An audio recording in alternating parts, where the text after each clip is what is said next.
Saudações, amigas e amigos, eu sou Ellison Silva e chego agora com a edição 154 do Quarta Categoria para quem acompanha o podcast desde 2020 e mais uma edição semanal para quem está nos acompanhando pelo canal Nosso Futebol. E antes de começar essa edição, eu peço a você que está nos assistindo, que está nos escutando também pelos tocadores de podcasts, que siga a gente no @pcategoria, tanto no Instagram quanto no X, né, que é o antigo Twitter. A gente está sempre trazendo conteúdo por lá. E, claro, faça espalhar a palavra da Série D do Campeonato Brasileiro, o torneio mais democrático do país. A gente está, como eu falei, no YouTube, estamos também nos tocadores de podcast, compartilhe nossos episódios. Quem está pelo YouTube, deixe o seu like, se inscreva no nosso canal, compartilhe o link aí com outras pessoas. E, claro, também avisem ao pessoal que a gente está também na TV a cabo, estamos tanto na Sky quanto na Claro TV, através do canal Nosso Futebol, sempre às 9 horas da noite das quinta-feiras e com reprise aí durante a programação, estamos levando a palavra da Série D do Campeonato Brasileiro, Brasil afora, de norte a sul do país, também pela Sky, pela Claro TV, através do canal Nosso Futebol. Bom, já se passaram 9 rodadas da Série D do Campeonato Brasileiro, pelo menos para a maior parte dos clubes, né? Tem gente ainda com o jogo atrasado nesse momento que a gente está gravando, mas caiu finalmente o último invicto. O Asa de Arapiraca perdeu justamente para o Barcelona de Ilhéus, que conquistou sua primeira vitória e com direito a um golaço. Sem dúvida nenhuma, esse foi o grande destaque aí da última rodada, mas também vamos falar sobre várias outras coisas. E comigo para tratar sobre esses e outros assuntos estão aqui meus amigos Felipe Augusto e Marcos Barcelos. Satisfação mais um episódio com vocês, meus amigos. Satisfação, Ellison, Marcos e todo mundo que nos acompanha pelo Nosso Futebol e também pelo YouTube. Uma rodada também que teve times de parte de baixo de tabela ganhando ou pontuando, né? É o caso do Maitá, por exemplo, que agora conseguiu o primeiro ponto e um jogo bem surpreendente. E também um dos melhores jogos da rodada aconteceu nesse final de semana aí com a América e Ferroviária, a gente vai falar também nesse episódio. Bom dia, boa tarde, boa noite, Ellison, Felipe e a todos vocês que nos acompanham tanto pelo canal Nosso Futebol, quanto nos tocadores de podcast, né? Tem uma frase aí, né, que agora que a gente está no período de Mundial de Clubes, né, tem uma frase que tem rodado na internet, resgataram, né, que é do Carlos Alberto falando, vamos falar de nível técnico. Eu não vou falar de nível técnico, né, óbvio, mas vamos falar de dificuldade, então.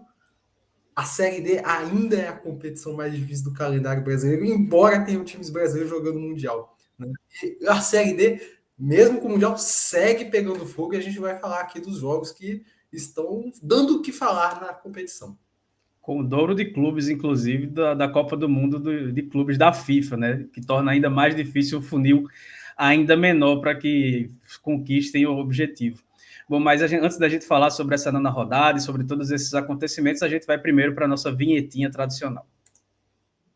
O Quarta Categoria é um podcast sobre a Série D do Campeonato Brasileiro, que traz informações, curiosidades e conteúdo relevante sobre o futebol que fica longe da grande mídia. Com eles, Felipe Augusto, Marcos Barcelos e Ellison Silva.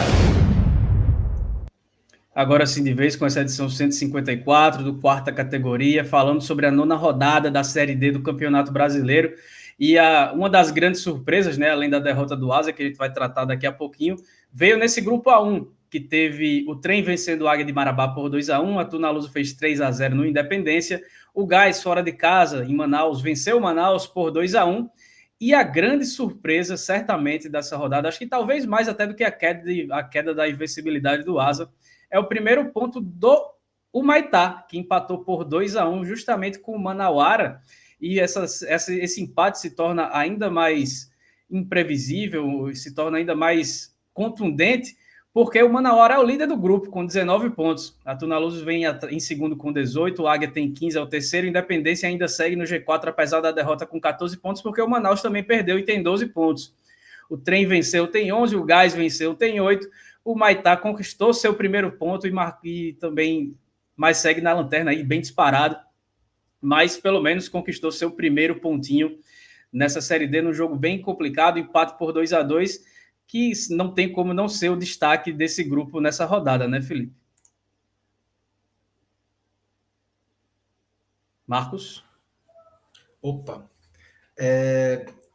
Não tem como não ser o destaque da rodada do Grupo A1, né? Acho que é um resultado surpreendente. O Manauara, inclusive da forma como aconteceu, o Manauara saiu na frente, abriu 2-0 de vantagem, sendo essa vantagem tendo sido construída com um gol no primeiro e um gol no segundo, então o tempo de reação do Maitá foi menor, né, para buscar esse empate, mas com 2 golaços, 2 chutes de fora da área, né, até resgatar os autores dos gols, né? Cadu Baroni e Manuel abriram 2-0 para o Manauara, e Pedrinho e João Hassen fizeram os gols de fora da área, inclusive o gol de empate, um belíssimo gol, né?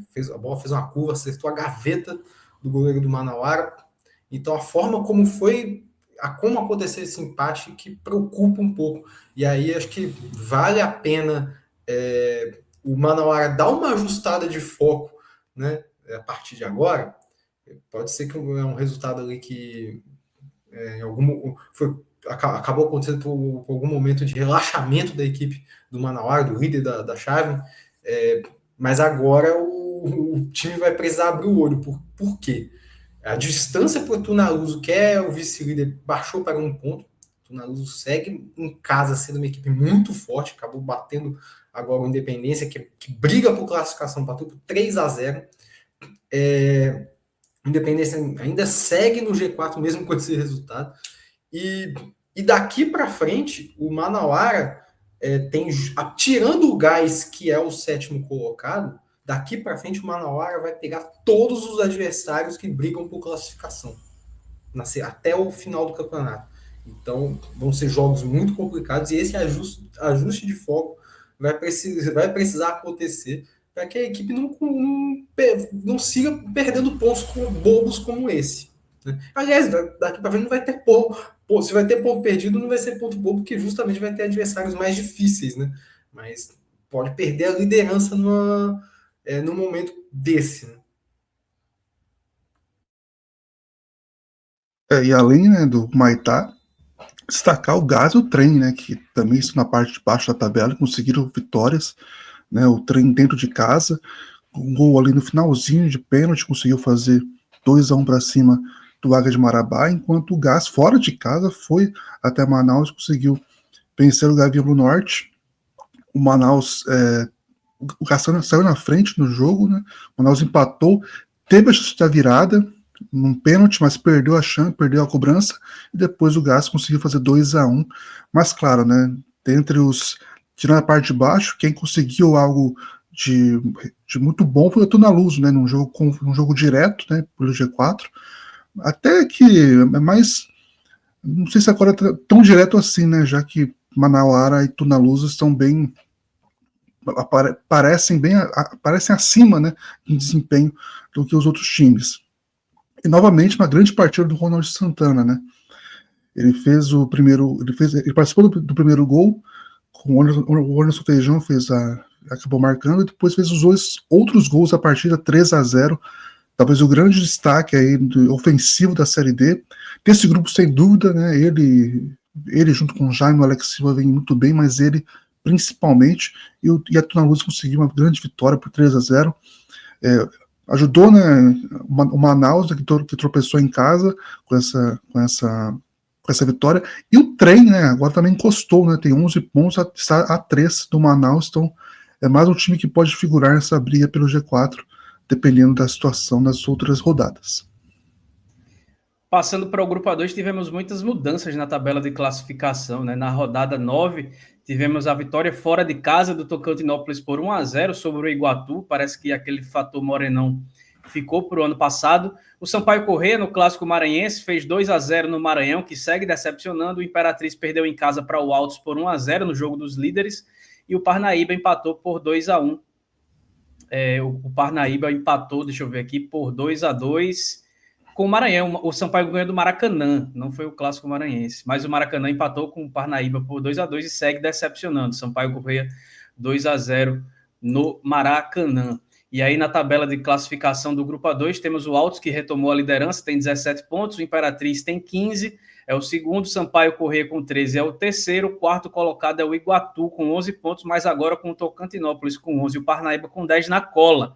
Até o Maranhão com 9 pontos aí segue perto da briga, só o Maracanã, que deixou todo o seu futebol da temporada para gastar na Copa do Brasil e segue agora na lanterna do grupo. E aí, Felipe, a gente vai falar sobre essa vitória do Sampaio Corrêa, né, que começou cambaleando, aí teve aquela questão, dispensou 15 jogadores, contratou 13, trouxe o Zé Augusto de volta, o treinador que participou da campanha do rebaixamento no ano passado, e parece, pelo menos, estar se encontrando aí para ter uma classificação sem muitos problemas. Nessas idas e vindas, né, de reforços, de saídas, né, o Sampaio conseguiu uma boa contratação, né, com o Erivan. Ele fez o primeiro gol da partida aos 5 minutos e depois ele deu passe para o Jair fazer o segundo aos 8. Né? Então o Sampaio conseguiu finalizar, fechar o resultado no início da partida ainda. Né? Depois teve tranquilidade para manter esse placar. Né? O Erivan, que estava no Amazonas, né, e o Amazonas contratou muita gente esse ano, então sempre não tinha espaço para todo mundo, e acabou que o Sampaio foi lá atrás dele e deu certo, pelo menos para esse início, né? Foi um bom nome que chegou fez efeito já na primeira partida dele. O Sampaio tem 5 partidas de vencibilidade agora, consegue ali, mesmo não se destacando tanto assim, mas consegue pontuar, consegue vencer, é o terceiro colocado, consegue se manter no G4, isso é bem importante. Um time, como você citou, né, que muda muito, mas que pelo menos acertou agora, pelo menos inicialmente acertou no nome para ajudar o ataque, né? Ele foi um grande destaque dessa rodada, e o Sampaio agora tem mais tranquilidade para fazer um bom papel. Já o Maracanã se desgarrou, né? É um grupo que estava equilibrado em pontuação até em relação a G4 e o Lanterna. Agora o Maracanã se desgarrou dessa briga, e talvez a tendência esteja continuar assim, né? Apesar que esse grupo tem muitas trocas, mas o Maracanã é a primeira vez que um time se desgarra, né, do restante. O Maracanã é quem está mal agora na competição. Não lembro realmente o time da Copa do Brasil, e o do Cearense, né? Também foi muito bem o Cearense, mas não consegue desempenhar bem na Série D. E no outro confronto grande da chave, né, tivemos aí o Imperatriz recebendo o Altos, né, no Maranhão, e acabou sendo derrotado por 1-0 para a equipe do Piauí. O Altos, que é o líder da chave, gol marcado por Felipe Salles. E foi uma partida que o Imperatriz teve o domínio das ações durante 90 minutos. Foi um jogo de sobrevivência da equipe do Altos, que conseguiu fazer o gol da vitória na sua grande chance na partida, uma saída de bola muito ruim da equipe do Imperatriz. A equipe do Altos conseguiu marcar o seu gol e segurar bem o resultado, né? E é aquela partida típica de Série D de uma equipe que vai brigar por algo, né? Que consegue, mesmo na adversidade, mostrar pontos positivos, especialmente na defesa. A gente sabe o quanto que é importante ter uma defesa sólida para conseguir avançar na competição, né? E o Imperatriz, o que eu acho que é curioso, que embora venha fazendo uma boa campanha nessa Série D, é o vice-líder da chave, né? Mas ainda tem uma dificuldade de se impor em casa, de conseguir um resultado talvez mais expressivo, jogando dentro dos seus domínios, né? Isso até diz muito, até não só pela relação vitória, empate e derrota, mas também pelo saldo de gols, que é zerado, né? São 9 gols marcados em casa e 9 gols sofridos, né? É uma equipe que ainda demonstra uma certa irregularidade, e o que, mais uma vez, eu cito aqui, isso diz muito também sobre a chave, sobre o grupo A2, que há esse equilíbrio em várias outras equipes, né? Que até mesmo no Maranhão, o Maranhão tem um saldo melhor até do que o do Imperatriz, mas é o 7º colocado. Então, essa irregularidade vai estar presente no grupo A2 como um todo. Muito equilíbrio, muita irregularidade, um dos grupos mais abertos que a gente tem aí até esse momento. No grupo A3 tivemos o jogaço da rodada, que foi na noite de segunda-feira. O América fez 3-2 no Ferroviário, com direito a golaço, gol de Ciel, gol no fim do jogo, um jogo espetacular, um do nível Copa do Mundo de Clubes, melhor do que alguns, inclusive.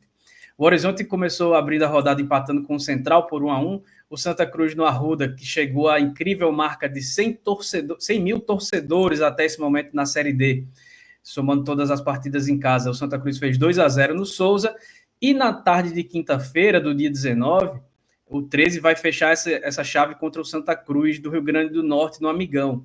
Jogo às 3 da tarde, porque é feriado de Corpus Christi, na Paraíba.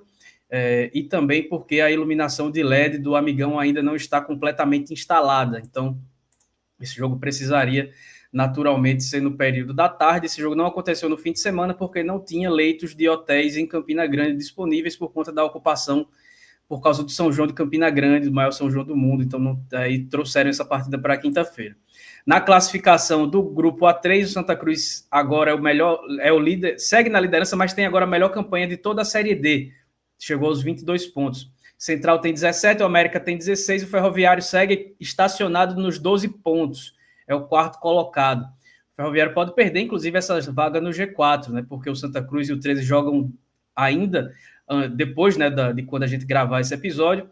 E quem vencer pode chegar, o 13 ainda teria, por exemplo, que o 13 que tem 9 pontos, precisaria tirar, além dos 3 pontos, a diferença de 4 gols de saldo. É difícil, mas o Ferroviário com a vaga ameaçada. E na parte de baixo, o Horizonte, com 8 pontos, e o Souza voltou à lanterna, tem 7 pontos ganhos. Marcos, eu vou começar com você para falar dessa vitória do Santa Cruz por 2-0 sobre o Souza. Thiago Galhardo fez um gol logo no começo do jogo, numa cobrança de pênalti, depois o Thiaguinho acabou fazendo, não vou lembrar se foi o Thiaguinho agora, mas qualquer coisa você me corrige sem problema. O Santa Cruz depois fez o segundo gol com 23 minutos, e aí o Souza tentou reagir, conseguiu, a fase é tão ruim que perdeu o gol, inclusive, sem goleiro, mandou a bola no travessão, uma chance do Ian Augusto, mas o que chama atenção também nessa partida, além do Santa Cruz assumir a melhor campanha, é essa marca de 100 mil torcedores já no Arruda, ainda no iniciozinho de uma Série D. E é uma pena a gente ver o Santa Cruz na situação que está, na Série D, né? A dificuldade que tem ano após ano, até para conseguir vaga no próprio Campeonato Pernambucano, e a torcida sempre lá marcando presença. Né? A torcida do Santa Cruz está de parabéns, né, pela presença maciça nos estádios, né, independente da fase do clube.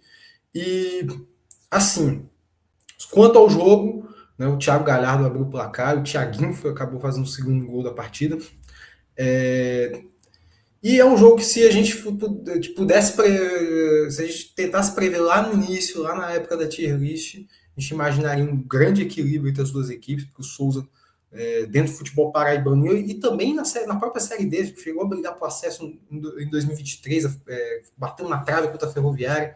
A gente pudesse prever esse jogo, a gente imaginava muito mais equilíbrio do que a gente viu nesses dois jogos, né, turno e retorno, entre Santa Cruz e Souza. E mesmo assim o Souza ainda incomodou o Santa Cruz nos dois jogos, especialmente nessa partida no Arruda, igual você mencionou, Erickson.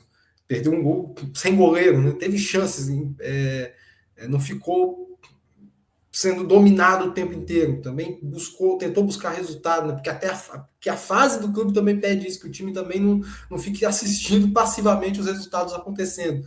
Mas esse momento diz muito sobre a fase que vive o Souza. Né? Parece que na Série D vira completamente a chave, consegue fazer um primeiro semestre, né? Um primeiro trimestre, na verdade, é muito bom no estadual, mas não consegue repetir na Série D, e fica até difícil a gente prever até a próxima temporada para o Souza. Né? A partir do ano que vem, acho que a gente vai botar o Souza em outra prateleira da tier list. Né? E o Santa Cruz, por enquanto, vai muito bem, é a melhor campanha da Série D, tem a melhor média de público da competição e vai se encaminhando para uma classificação segura, né? E vai fazendo aquilo que a gente prega aqui, né? Que melhor do que começar é terminar bem a fase de grupos. O Santa Cruz segue numa atuada muito forte. Esperamos que nas próximas rodadas consiga manter esse ritmo. Se o Santa Cruz vencer o próximo jogo, ele chega aos 25 pontos e nunca ninguém com 25 pontos deixou de se classificar, né, para a segunda fase. Então o Santa Cruz está perto aí de conseguir essa marca expressiva de praticamente garantir a classificação, faltando depois da próxima rodada 4 rodadas ainda para acabar a primeira fase da Série D do Campeonato Brasileiro. E, Felipe, a gente teve um jogaço, talvez o melhor jogo da Série D, se não mais um dos melhores jogos da Série D, na noite de segunda-feira. O América de Natal venceu o Ferroviário por 3-2 e o placar foi aberto de uma maneira espetacular. E hoje, excepcionalmente, teremos 2 golaços da rodada. Um desses vem agora.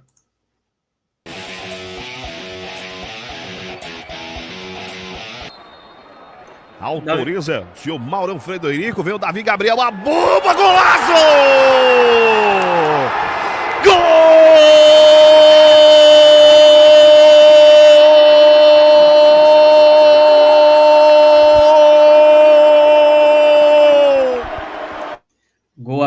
placar aberto em grandíssimo estilo, né? Com esse petardo do Davi Gabriel do meio da rua, de canhota, no ângulo direito do goleiro do Ferroviário, e o América de Natal conseguiu uma vitória que ele precisava muito, né? Vencer um jogo um pouco mais complicado e voltou ali a briga pela vice-liderança. E o placar, né? Ele é um pouco enganoso se a gente pensar no volume de jogo que o América teve, né? Principalmente do primeiro tempo. O América foi melhor no primeiro tempo, conseguiu fazer 1-0, né, com o Davi Gabriel com esse golaço. A primeira parte do primeiro tempo teve muitas chances, inclusive para o Ferroviário. No segundo tempo, daí o Ciel, que foi bem marcado na etapa inicial, acabou conseguindo ter mais espaço, fez o gol de empate, 1-1. O segundo tempo foi mais equilibrado daí. Talvez muitos gols na reta final da partida, né? A gente tá vendo o empate já depois dos 28 do segundo tempo. Exato, né? Foram 4 gols aos 30, depois dos 29, né? Depois dos 29 minutos. Depois acabou com o Salatiel, que foi bem também na partida, conseguiu fazer 2-1. Na sequência, o Ferroviário empatou. E aos 48, a gente vai chegar lá ainda, o Giva, né? Ex-Retrô, ex-Santos, conseguiu fazer 3-2 para o América, uma grande vitória. Um jogo que o América teve, como falei, volume de jogo do primeiro tempo, teve chances, mas não conseguiu converter, e acabou que o Ferroviário teve eficiência na segunda parte do jogo, conseguiu fazer 2 gols, né? Ficou atrás do placar 2 vezes, conseguiu empatar, mas no finalzinho o Giva fez o gol da vitória para o América, de fato um dos melhores jogos da competição, né? Um América com muito volume e um Ferroviário muito eficiente, como eu citei. E aí acabou que o Giva fez o gol e o América consegue uma grande vitória, uma vitória que precisava de um time de expressão dentro do grupo, conseguiu fazer 3-2. Agora o terceiro colocado, não me parece que vai ficar fora do G4, mas a distância para o Santa Cruz chama atenção, né, digamos, né, uma distância que a gente esperava, assim, tendo em vista os elencos, mas muito mais mérito do Santa Cruz, obviamente, do que demérito do América, nesse caso, para mim. Então, de fato, o América conseguiu uma grande vitória, um grande jogo, um golaço, teve tudo de bom que teve nessa partida. E, inclusive, né, você falou do Mundial, né, teve sistemas defensivos melhores do que o Inter Miami, né, que realmente ali é complicado, apesar de ter 5 gols na partida, mas, de fato, a Série D tem bons sistemas defensivos, ao contrário do Inter Miami, de Javier Mascherano, que era um grandíssimo defensor, né, no meio campo, mas ele não consegue armar bons times defensivamente, não. Tem gente que é bom na teoria e não é na prática, mas tem gente que é bom na prática e também não é na teoria, né? Talvez seja o caso do Mascherano aí na questão dos sistemas defensivos. Ainda sobre o Souza, só para a gente encerrar e partir para o grupo A4, nessa questão de mudança de patamar para a próxima tier list da temporada de 2026, principalmente se o Souza for campeão estadual, aí pode colocar que não devia nem disputar, né? Porque parece que é o que o time quer, pelo menos é o que demonstrou em 2023, em 2024 e também em 2025, né? O time bicampeão estadual e pode, nas 2 temporadas que venceu, o paraibano, se quer passar de fase na Série D. No grupo A4, pode falar. Só uma coisa, Alisson. A gente falou sobre os 100 mil de público do Santa Cruz, né? A gente passou pelo Maitá e Manauara, né? Esse jogo teve 7 pagantes, né? Então é um contraste enorme da Série D aí que a gente tem. São 2 mundos completamente distintos. No grupo A4, o União venceu o Sergipe por 2-0, o Penedense empatou por 0-0 com o Juazeirense, o Lagarto fez 2-1 sobre o Jequié, também no encerramento da rodada, só que o grande destaque, sem dúvida nenhuma, foi a vitória do Barcelona de Ilhéus por 1-0 sobre o Asa de Arapiraca, que perdeu sua invencibilidade, mas ainda continua folgado na liderança, tem 20 pontos contra 15 do segundo colocado Juazeirense. O Sergipe tem 14, é o terceiro, o Jequié também com 14 é o quarto, Lagarto também com 14 é o quinto, União vem com 9, apesar da vitória, o Barcelona de Ilhéus venceu a primeira, chegou aos 7, e o Penedense ainda segue sem vencer, com 4 empates, tem 4 pontos, está na lanterna da competição, e o gol que garantiu a primeira vitória do Barcelona de Ilhéus, também pela plástica, mas principalmente pelo significado, entra na nossa lista também de golaço da rodada.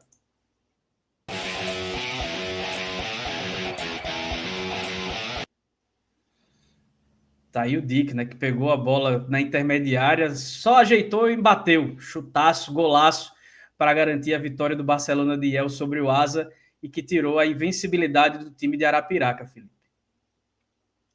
É a bola que todo atacante quer, né? Ela vem pingando, né? E conseguiu ele pegar certinho, foi lá no ângulo, né, do goleiro Matheus. Barcelona que sofreu até na partida, né? Mas não sofreu assim tanto porque o Asa dominou as ações depois desse gol, mas o Barcelona conseguiu proteger bem a área, o Valls não fez defesas difíceis na partida, o Asa arriscou muito fora da área e também com bola aérea, mas não conseguiu furar a defesa do Barcelona, né? Tanto que o Jax, né, também foi um grande destaque o zagueiro do Barcelona foi um grande destaque da partida também. E o Dick, olha, ele foi bem catimbeiro, assim, né? Ele deu uma aula de. Muitas vezes ele ficou com a bola por um bom tempo, ele conseguiu bons minutos para a equipe do Barcelona depois desse gol. O segundo tempo foi mais equilibrado que o primeiro. O primeiro, de fato, o Asa teve mais volume, mas o placar, né? O Barcelona conseguiu abrir. E o Barcelona conseguiu uma vitória surpreendente, né? Consegue aí ser agora é o vice-lanterna, não está mais na lanterna. E acaba que foi um bom. Foi a primeira partida boa, né, da equipe, né? Defensivamente foi muito bem, como citei, né? O Valls, um goleiro, não teve defesas difíceis e o Barcelona conseguiu povoar bem a grande área para não ter sofrimento, né? Então, de fato, e assim, o Asa, né? Falando sobre o Asa não poupou jogadores, né? Manteve ali a base, perdão, manteve ali a base titular da equipe, né? Júnior Viçosa, Christian Luca, o Matheus goleiro. Então, o Paulinho também na lateral, Guilherme Borges, que vem jogando, também foi mantido, mas o Asa tem uma queda de produção, né? Se a gente for pensar lá atrás, né, aquele empate contra o Lagarto foi ok, não é nada fora do comum, mas empatou com o União Araguainense dentro de casa e agora perde para o Barcelona. Então é uma coisa que precisa preocupar, sim, o torcedor e a comissão e os jogadores, né? Mas preocupar muito mais em relação ao desempenho do que pela classificação, porque isso realmente continua bem encaminhada para acontecer, assim, não vejo possibilidade do Asa até mesmo perder a liderança, mas o desempenho preocupa porque o grupo A3 me parece mais forte que o grupo A4, então isso pode ser um diferencial lá no mata-mata. Eu falei semana passada, né, que se a Juazeirense chegasse, né, fosse vice-líder, né, seria mais um time para eu falar que fica na casa do Asa, e aconteceu de fato. A Juazeirense agora é a vice-líder da chave, mas eu não vou seguir nesse tema, não. Acho que realmente o Asa segue ali para fazer a boa campanha e o restante vai lutar entre eles para ver quem um deles vai ficar fora da próxima fase. E essa queda de rendimento do Asa diz muito sobre aquilo que a gente fala, né? Sobre o mais importante do que começar bem é terminar bem a primeira fase. E o Asa, mais até do que o Manauara, como eu citei no grupo A1, precisa urgente ajustar o foco. Está começando a entrar num caminho perigoso, né, de alguns resultados ruins já, né, nessa virada de turno. Então é bom o Asa abrir o olho. E sobre... o Felipe citou até o União, que foi o time que arrancou um empate contra o Asa fora de casa, vai em Arapiraca. O União conseguiu bater o Sergipe por 2-0 com gols de Jadson e Gustavo Gomes. E é bem aquilo que eu falei sobre o União, embora seja uma equipe que está a uma certa distância, ainda não entrou de fato na briga pela classificação, está a 5 pontos do G4, mas é uma equipe que tem uma defesa um pouco mais consistente, né, do que se esperava, e precisava ajustar o ataque. Dessa vez conseguiu abrir o placar, né, com o Jadson no primeiro tempo, e na reta final da partida, já nos acréscimos, conseguiu matar o jogo, né? Fez aquilo que a gente espera de uma equipe que, ao menos, aspira a uma classificação. Agora é tentar manter esse ritmo até o final da primeira fase para ver se consegue brigar pela classificação, né? Tem um fator positivo, como eu falei, que é o setor defensivo, que sofre poucos gols, e agora é precisar encontrar o equilíbrio certo para chegar com mais força nessa briga pela vaga, tentar tirar pontos das equipes do G4 principalmente.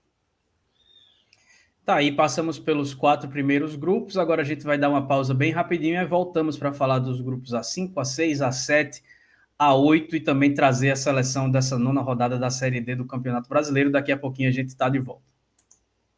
Série D tem aqui Brasileiro Feminino Série A2 também. Terceirona Paranaense? Adivinha? O Futebol Loja dos Holofotes, uma paixão pelo alternativo. Revista Série Z, a revista do futebol alternativo. Desde 2011, o site vozdatorcida.com traz o melhor conteúdo independente sobre o futebol paraibano, com credibilidade e sem compromisso de agradar ninguém. Para ficar por dentro de tudo que acontece no futebol da Paraíba, acesse vozdatorcida.com e siga em todas as redes sociais, @vozdatorcida. Estamos de volta com a edição 154 do 4ª categoria, Casa da Série D no mundo dos podcasts, também exibição no canal Nosso Futebol, sempre nas quintas-feiras às 9 da noite, também em reprises aí durante toda a programação. E eu peço para você que está nos assistindo, para que você que está nos escutando também pelos tocadores de podcast, para quem está acompanhando pelo YouTube, que siga a gente no @pcategoria, tanto no X quanto no Instagram, que também compartilhe nossos episódios, se inscreva no nosso canal do YouTube, deixe seu like também na nossa edição 154, e que também avise ao pessoal que a gente está em exibição no canal do Nosso Futebol, disponível aí na Claro TV e na Sky, para quem quiser acompanhar a gente na TV a cabo. Passando agora para o grupo A5, que teve a vitória da Aparecidense por 2-0 sobre o Ceilândia. Porto Velho e Luverdense ficaram no 0-0, o Misto venceu o Goiânia por 3-0 e o Capital não consegue engrenar, ficou no 1-1 com o Goianésia. Na tabela de classificação, a Aparecidense tem 19 pontos na liderança, que tomou do Ceilândia, que segue na segunda posição agora com 17 pontos, empatado em pontos com o Luverdense. O Misto chegou aos 16 pontos, está no G4. O Capital tem 13, vai se afastando do G4, não consegue engatar uma boa sequência de vitórias, tem 13 pontos, Goianésia com 6, Porto Velho com 5 e Goiânia com 5 pontos, fecham aí a tabela de classificação. E, Felipe, claro que o grande destaque foi a vitória da Aparecidense, né, contra o Ceilândia, no duelo pela liderança, que o Camaleão acabou levando a melhor, e também com direito a um gol que poderia também ser outro candidato a golaço da rodada, mas dessa vez ficou sem. Pois é, né? O Moraes e o Caio Nunes fizeram os gols da Aparecidense. O Moraes, né, antes de falar sobre o desempenho da Aparecidense, o Moraes tem envolvido, né, aqueles casos de apostas em 2022, foi suspenso, ficou 2 anos sem jogar, né, ele forçou uma amarela de propósito para beneficiar apostadores, e ele fez esse golaço, né, o primeiro gol dele nessa volta ao futebol, né, ele atuava pelo Juventude na época e voltou agora para futebol jogando pela Aparecidense. Querendo ou não, é um bom reforço, né, um jogador que estava na Série A lá na época, agora recomeça a carreira na Série D e fez um golaço. E o Caio Nunes fechou o placar por 2-0 para a Aparecidense, também um belo gol. E a Aparecidense se consolida, né,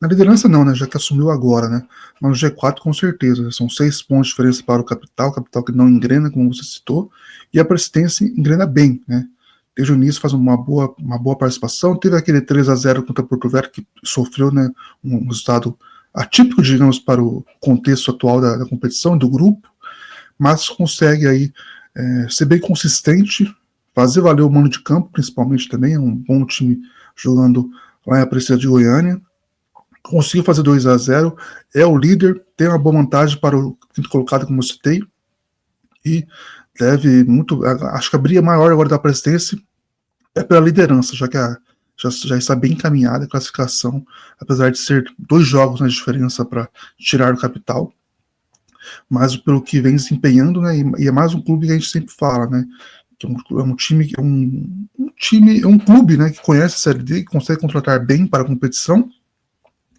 e que a tendência é que continue bem para fechar a primeira fase e começar bem o mata-mata, como a gente sempre cita, né, que é aquela questão de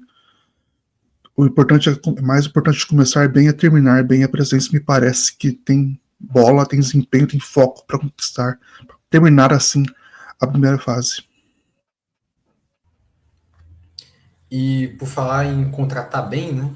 Acho que talvez seja um dos motivos que a gente tenha botado o capital muito acima, né, nas expectativas para a competição, né? Porque trouxe atletas que são experimentados na Série D, inclusive com acesso no currículo.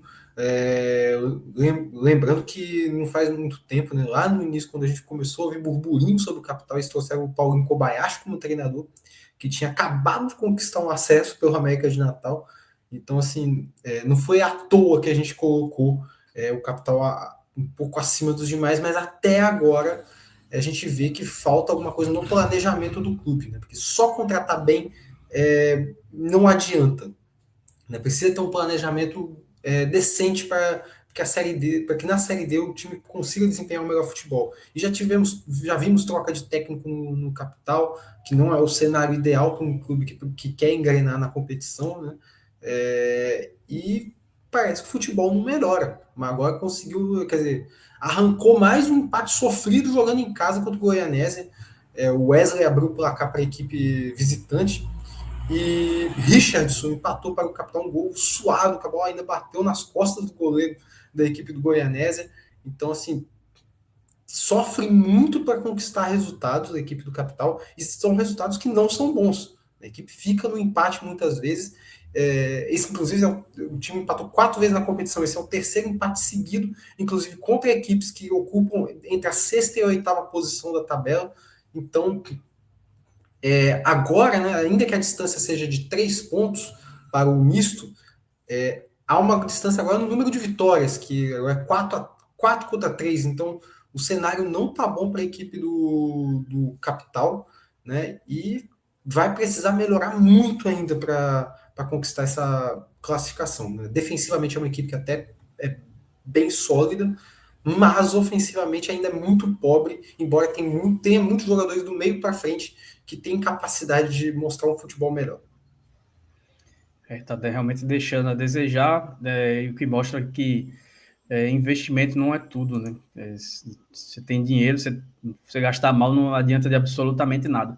Grupo A6, Nova Iguaçu ficou no 0-0 com o Rio Branco. Água Santa venceu Boa Vista por 2-0.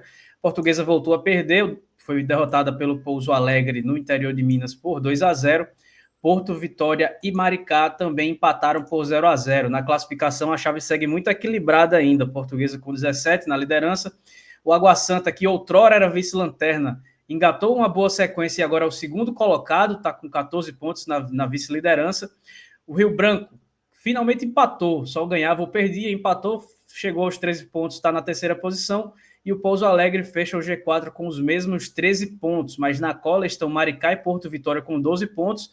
Também não muito longe o Nova Iguaçu com 10, só o Boa Vista que vai destoando um pouco. E esse primeiro empate, Marcos, do Rio Branco, teve um personagem para lá de especial.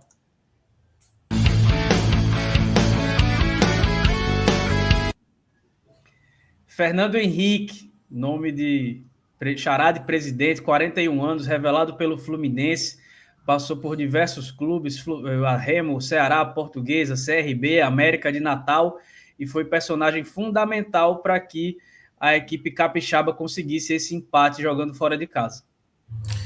Pois é, estamos falando de um vice-campeão da América, né? Ele foi vice-campeão da Libertadores pelo Fluminense diante da LDU em 2008, né? E agora está no Rio Branco. Ficou a dúvida, né, se o Fernando Henrique era o nome ideal para assumir a meta, né? Diante de tantas dúvidas nesse setor, né? O Neguete, que era o titular, não vinha muito bem, acabou perdendo vaga, né? E o reserva também não deu conta do recado, mas o Fernando Henrique parece que está assumindo a posição com muita segurança, né? E aí, eu queria destacar que nessa partida também teve muita polêmica com a arbitragem, que anulou um gol que é bastante duvidoso a decisão da arbitragem, o gol do Diego Guerra no segundo tempo, e também teve um lance de ataque do Jacó, que ele ia sair cara a cara com o goleiro, que também foi anulado, mas por conta da logística da Série D, a gente sabe que se na Série A com VAR é muito difícil a gente não ter reclamação, imagina na Série D a olho nu, né? E ainda por cima tendo transmissões que não contam com a tecnologia necessária, não contam com a câmera ali posicionada para a gente saber se foi impedimento ou não, e aí não é culpa dos clubes que cobrem, mas é uma característica dessa logística da competição. Então, assim, o Rio Branco até foi diante de outros jogos fora de casa, o Rio Branco até foi bem, mas acho que apesar de tantas reclamações de arbitragem, principalmente do técnico Rodrigo Fonseca, acho que é bom o clube parar de se apoiar nessa questão da arbitragem e começar a buscar mais segurança, porque nessa partida a gente viu que o Fernando Henrique foi o destaque. Como é que pode, mesmo com um gol anulado, como é que a gente pode chegar e falar que o Rio Branco merecia sair com a vitória, sendo que o goleiro do Nova Iguaçu trabalhou bem menos que o Fernando Henrique? O destaque do Rio Branco foi o goleiro nessa partida. Então, eu acho que é sempre chato a gente ter que falar de arbitragem.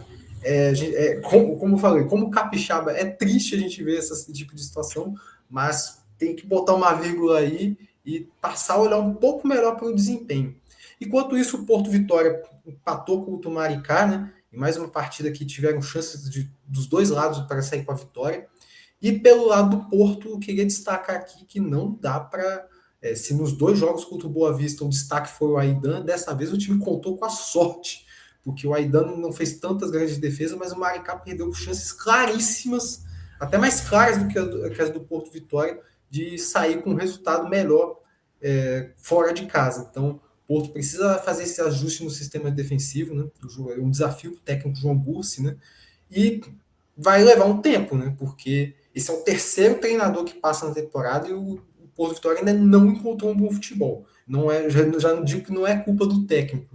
Ele vai ter um trabalho para ajustar esse elenco. E só para finalizar, falando do jogo da Portuguesa, né? É engraçado como a Portuguesa, sendo líder da competição, né?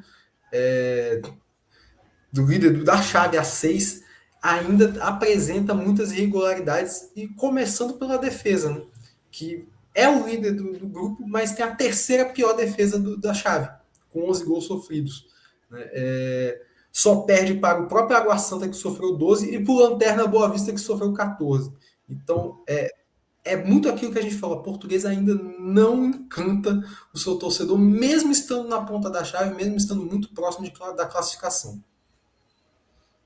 Pois é, a Lusa que tem 17 pontos, mas é um dos líderes que mais oscila, né, dentro de toda a Série D. É um líder que não consegue empolgar de jeito nenhum, ninguém consegue ter muita segurança que a Portuguesa vai conseguir manter esses resultados, porque as vitórias geralmente são bem ajustadas, e nesse caso acabou perdendo para o Pouso Alegre, que até pouco tempo atrás, dentro desse equilíbrio do grupo, estava na parte de baixo da tabela de classificação. Agora a gente passa para o grupo A7, que teve o Cianorte voltando a vencer, fez 3-2 no Uberlândia, Operário 0-0 com o Cascavel, Itaberito também 0-0 com a Inter de Limeira, e esse grupo tem um jogo a menos, porque Monte Azul e Goiatuba vão jogar no dia 21, no sábado, às 3h. Ficam aí devendo esse jogo para a gente, duas equipes com um jogo a menos. E aí na tabela de classificação, a Inter de Limeira tem 18 pontos, é líder, depois vem Goiatuba com 14, Cianorte com 13, Cascavel com 13, 2 paranaenses. Uberlândia com 11, Itaberito com 9, o penúltimo é o Monte Azul, e na lanterna o Operário com 5 pontos, Felipe. E aí o grande destaque, também o único jogo com gols que a gente teve nessa rodada na chave até o momento, é essa vitória do Cianorte, que recoloca o time na zona de classificação. O Cianorte conseguiu fazer o que vinha sofrendo, digamos, né? Em 5 jogos, o time tomou gol aos 40, depois dos 40 do segundo tempo. Dessa vez fez o gol da vitória no último lance, né? O início da partida parecia muito, muito bom para a equipe, né? Fez 2-0, com o Maranhão pela esquerda fazendo 2 jogadas, 2 assistências ele deu para os gols, né? Do Natan e também do Darley. O Darley fez o segundo gol, o Natan Palafoss fez o primeiro. Mas acabou que no finalzinho do primeiro tempo, o Magé de falta fez o primeiro gol do Uberlândia, e depois o Magé novamente de falta, mais de longe, conseguiu fazer o empate. Então o Cianorte teve que voltar a estaca 0, digamos, para tentar se remontar e conseguir a vitória, que veio num chute de pênalti do Kaique. No finalzinho fez 3-2. Como eu citei, o Cianorte, né, sofreu gols em muitos finais em 5 partidas, né? Dessas, né, 3 foram empates que tomou, né, então perdeu ali uma vitória que poderia estar muito à frente na classificação, e também tomou gol de derrota, né, contra o Goiatuba, né? Então também teve esse ponto aí. E as vitórias do Cianorte até então são 3 vitórias, o time não vencia 5 partidas, 3 empates, 2 derrotas. O Cianorte teve ali na primeira partida um jogo onde fez os gols, fez o gol contra o Operário nos acréscimos. Teve o 3-0 contra o Cascavel, que foi mais tranquilo, e dessa vez novamente sofreu para ter uma vitória. Então realmente o Cianorte vem essa reta final das partidas do Cianorte guarda uma emoção mais pro lado negativo pro Cianorte do que positivo, e acaba que dessa vez foi beneficiado, entre aspas, pelo contexto, conseguiu fazer um bom finalzinho que deu a vitória para a equipe, deu mais tranquilidade. Primeira vitória do Rafael Ferro, conseguiu fazer a primeira vitória, então volta ao G4, né, que era uma posição importante para ter aí, o Cianorte que tem um investimento muito grande, mas não vem desempenhando tão bem, e esse ajuste precisa ser feito, né, não só da defesa, mas assim, da defesa no geral, né, porque realmente tomou 2 gols aí, onde parecia que seria mais tranquila a partida, acabou que não aconteceu, mas a vitória veio, né, o desempenho ainda não é o ideal, mas o resultado conseguiu alcançar dessa vez, venceu o Uberlândia por 3-2.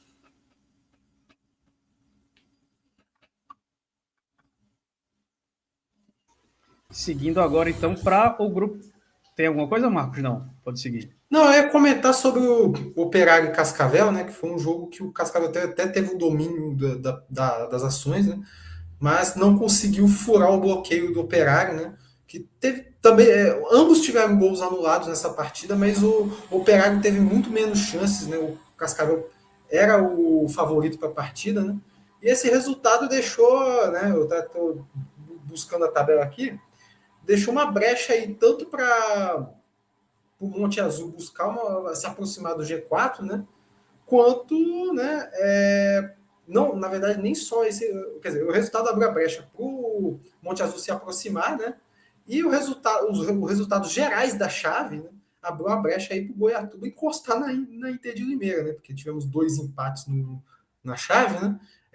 O Itabirito não conseguiu encostar do G4, agora o Monte Azul tem a chance. E a Inter de Limeira não conseguiu disparar, o Goiatuba agora tem a chance de encostar. Muito bem, agora seguindo para o grupo A8, né? Tivemos 4 jogos nessa rodada 9, os 4 jogos foram realizados, mas a gente tem uma partida atrasada da 8ª. O Joinville venceu o São Luís de Juí por 2-1, Marcílio Dias empatou por 1-1 com o Brasil de Pelotas, São José e Barra fizeram um jogaço, 3-3, o Guarani de Bagé perdeu por 1-0 para o Azures, que voltou a vencer também depois de muito tempo. E a partida entre Barra e Guarani de Bagé, que é da 8ª rodada, está atrasada e vai ser disputada também no sábado, dia 21, às 4 da tarde. Então tem esse jogo devendo aí o grupo A8, e na tabela de classificação temos o Joinville com 19 pontos na liderança, o São José vem numa excelente campanha de recuperação e chegou aos 16 pontos, é o vice-líder, Barra 14 pontos na terceira posição, e o Marcílio Dias com 14 pontos fechando o G4. E aí o grupo que tem mais distância, né, entre o 4º e o 5º colocado, o Brasil de Pelotas é o 5º com 10. Depois vem Azures com 10, São Luís com 9. O Guarani de Bagé está na lanterna aí, com apenas 6 pontos ganhos até o momento, mas em que pese que tenha um jogo a menos. E aí, Marcos, a gente teve esse jogo com muitos gols, né? Placar bailarino no empate por 3-3 entre o São José e o Barra. São José e Barra são 2 equipes aí que estão ocupando bem o G4 desse grupo A8, né? São José deu uma crescida nas últimas partidas. O Barra deu uma certa oscilada, mas aos poucos vem compreendendo melhor como funciona a Série D. E esse resultado em 3-3 mostra o bom momento das 2 equipes, né? Tivemos um jogo bastante movimentado. São 2 equipes que estão se preocupando em abrir essa distância para os 4 últimos, como a gente já mencionou. A distância do 4º para o 5º é de 4 pontos, então inclusive poderia ser melhor. Nessa virada de turno ainda manteve as coisas em aberto na chave A8, né? E o resultado, embora mostre o poder das equipes que chegam forte para essa competição, foi um resultado ruim pensando nessa distância, né? O São José está um pouco mais distante, né? Está a 6 pontos do Brasil de Pelotas, mas ainda segue em aberto. E o Barra está ainda a 4 pontos do Brasil de Pelotas, que começa a dar sinais de recuperação, e o Barra meio que se estagnou com esse empate, né? Então, a campanha das duas equipes não dá para tirar nada até o momento, embora cada um com suas oscilações, o que é normal numa Série D, mas ainda não dá para cravar uma classificação de nenhuma das duas, né? Vamos esperar um pouquinho mais para ver como as duas equipes chegam até o final da primeira fase. A rodada deu sobrevida, né, para o Brasil de Pelotas e para o Azures, né? A distância ainda é de 4 pontos para o G4, mas o Brasil de Pelotas conseguiu um resultado muito, muito bom, né? Muito surpreendente também. Venceu o Marcelo Dias fora de casa. O Marcelo Dias vindo uma sequência muito boa de 4 vitórias. Conseguiu fazer aí. O Brasil de Pelotas conseguiu fazer essa. Perdão. Agora são 2 derrotas do Marcelo Dias. Ele teve 24 derrotas, 4 vitórias antes dessa sequência de 2 derrotas. O Brasil conseguiu fazer um resultado fora de casa. E ajudou o Azures também, né? Conseguiu fazer 1-0 também também fora de casa. O Ed Bagé, que poderia pensar em encostar no G4 com esse jogo a menos, acabou que ainda não vai conseguir, já que perdeu e está na lanterna, né? Então, foi um jogo que pelo menos deu uma esperança para Brasil de Pelotas e para Azures, e talvez deu o alerta do Marcelo Dias, né, que está numa sequência ruim agora, depois de 4 vitórias, que vinha assim, numa campanha bem boa da equipe, mas que agora já começa realmente a voltar a se preocupar com a questão do desempenho da equipe. Pois bem, passados agora pelos 8 grupos, é hora da seleção da rodada.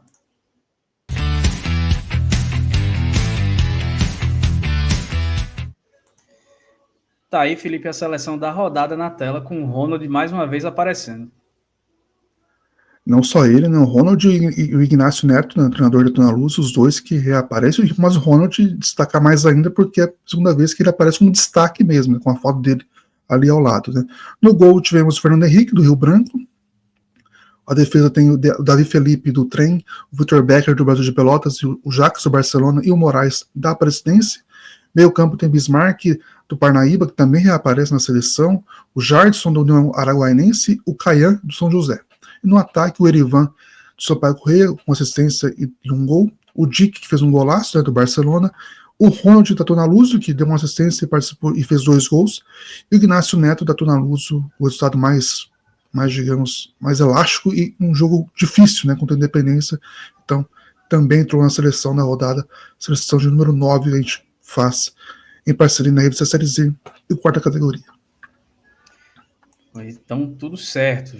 Tá paga aí também a seleção da rodada, e agora é hora das considerações finais. Meus amigos, fiquem à vontade. Destacar, né, mais uma rodada. Estamos aí na reta final agora, de fato, né, da competição. Agora a gente deve começar a pipocar os primeiros classificados matematicamente, né? Já temos os virtuais classificados, mas ainda falta a matemática comprovar quem será na próxima fase. Já temos algumas equipes aí que a gente pode citar como decepção, né? Souza, principalmente, né? O Capital pode ser que entre nessa lista aí futuramente, né? Um time que não engrena. Mas, de fato, é uma Série D aí com grandes nomes, né? A gente viu mais uma vez nessa rodada com o Fernando Henrique, né? E destacar também um especial que a gente fez nas redes sociais, né? A gente está em época de Mundial de Clubes, né? E que a gente separou lá 12 nomes que estão no Mundial de Clubes e jogaram a Série D, né? Inclusive, alguns passaram pelo quarta categoria, né? Como o Danilo Bosa, do Mirassol, que atualmente é zagueiro do Urawa Reds. Então, vá lá conferir nas nossas redes sociais. Tá bem legal esse levantamento que a gente fez aí, com 12 nomes aí que estão... Não só o Danilo Bosa, o Paulo Baia, né, que era um queridinho nosso também aqui na época de Cascavel. A gente falava que tinha muito potencial para a Série A, está na Série A agora e acaba que, por destino, está no Fluminense, também está no Mundial de Clubes, está lá disputando em troco do Borussia Dortmund. Então a Série D consegue também produzir bons jogadores. É um lugar para a gente, para os clubes verem jogadores muito bons que podem ter potencial para jogar a Série A. Isso acontece com 12 nomes que a gente separou nessa lista. Primeiramente, agradecer por mais um episódio de quarta categoria e mencionar algumas coisinhas, né? Tivemos aí as 4 equipes que conquistaram acesso na Série A3 do Brasileirão Feminino, que foram o Itabirito, Vila Nova, o Docimel da Bahia e o Atlético Piauiense, né? As 4 equipes vão disputar o Brasileirão da Série A2 do ano que vem. Parabéns aos 4 que conquistaram acesso, né? Tivemos também a Copa do Brasil Feminina, e aí fica o meu destaque aqui do futebol capixaba com Prosperidade. Acabou sendo eliminado na reta final da partida diante do Misto, acabou sofrendo um empate no finalzinho do jogo, depois de muita pressão da equipe do Misto, conseguiu a classificação nos pênaltis, né? Mas o Prosperidade está de parabéns até pela rivalidade que tem tido aqui com o Vila Nova no Espírito Santo, embora o domínio seja muito grande do Vila Nova pelo longo trabalho, mas o Prosperidade tem mostrado que também faz um bom trabalho aqui no futebol capixaba, conquistou o estadual do ano passado, e embora não tenha chegado longe tanto na Série A3 quanto na Copa do Brasil, conseguiu competir muito bem. Eu acho que isso é muito importante, né? Não ser aquela equipe que vai ser sempre um saco de pancadas todo ano, né? Uma equipe que brigou pelo seu espaço a todo momento. E por fim, mais 2 destaques da Série D, né? Primeiro foi o Léo Muchacho, que acabou fazendo um dos gols da vitória sobre a Portuguesa, que acabou homenageando a sogra que faleceu, né? Foi um momento muito bonito dessa partida. E também destacar a saída de Emerson Bacas do Porto Velho, né? Depois de anos e anos representando a equipe de Rondônia, né? É o maior artilheiro da história do clube. Agora dá adeus ao Porto Velho, que está numa situação complicadíssima no grupo A5. Muito bem, assim a gente vai encerrando essa edição 154 do quarta categoria. Na semana que vem teremos um episódio para lá de especial. Vamos bater um papo com Bruno Silva, volante do Rio Branco, do Espírito Santo, que tem currículo para lá de extenso, né? Botafogo, Cruzeiro, Fluminense, Internacional, Remo, e agora está vestindo a camisa do time capixaba, foi campeão estadual por lá. Vamos ter um bate-papo para lá de especial com ele. E estaremos de volta na semana que vem também, mesmo nessa pausa, trazendo conteúdo sobre a 4ª divisão do futebol brasileiro para você. A todo mundo que nos acompanhou, um abraço e até a semana que vem.